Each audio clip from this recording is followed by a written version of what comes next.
So a friend of mine on Twitter and Facebook brought up this series titled Paradigm Spiral. The only reason I knew this was a thing was because at SakuraCon in 2015 there was a RWBY panel.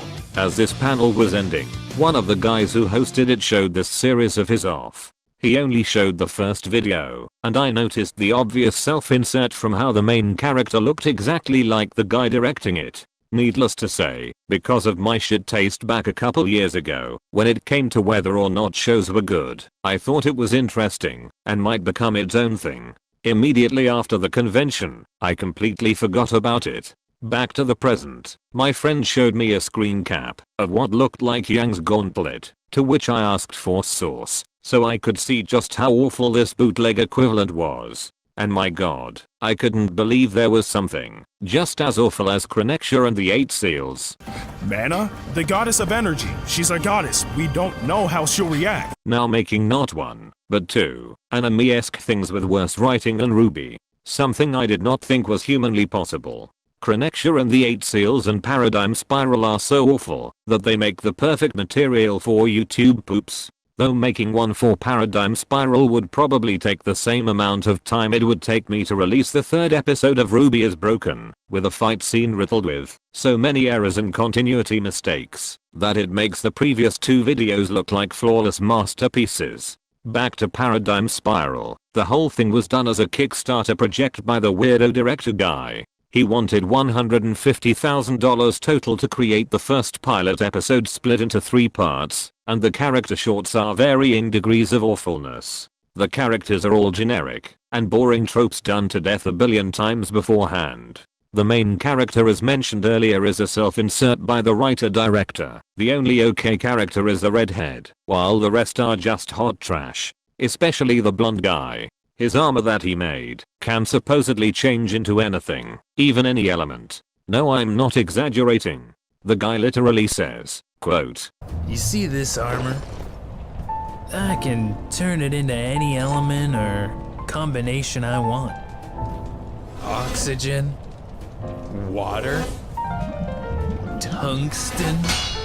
You can't just do that without knowing what the hell you're doing. So why do I play the role of the big, dumb brute?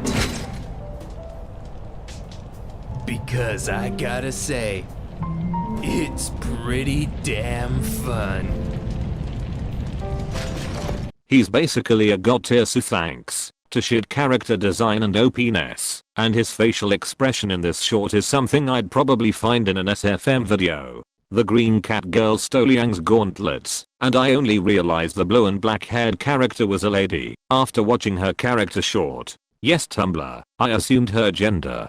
Get triggered, scrubs. Back to the rest of the cast. We have S-Death from RWBY Gakil, Nico Cheramile, some Nico dude, and sometime mage named Aura. Yes, her name is actually Aura. What kind of parents would name their kid that? So we have laughably bad characters that are either rip-offs from other series or poorly written trope characters. What else does this work need to be even worse than it already is? They introduce time travel. Now, time travel can be done well with series like Steins Gate or All You Need Is Kill, but given how the characters are straight out of a bad fanfiction, I have zero hopes for it. If this show was meant to be a parody, I can actually see this series working well. Purposefully utilizing garbage characterization for comedic effects instead of something that takes itself seriously and fails to convince the audience. They recently posted chapter 2 of their manga series, and the writing is even worse than that of the shorts, especially with Aura's interactions with self-insert Gari Stew. The art for the manga is actually good, but the writing is what needs the most work.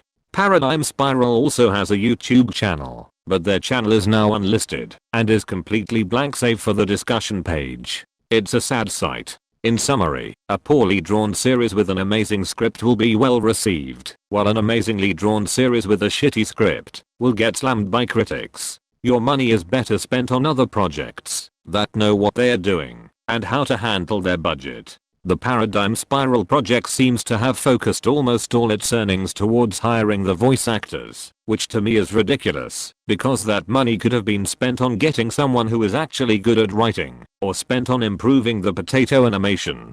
But no, self-insert director guy just had to go wasted entirely on voice actors instead of the script and animation, both of which are key ingredients to making a good show. Voice actors should be one of the last priorities when making a work like this.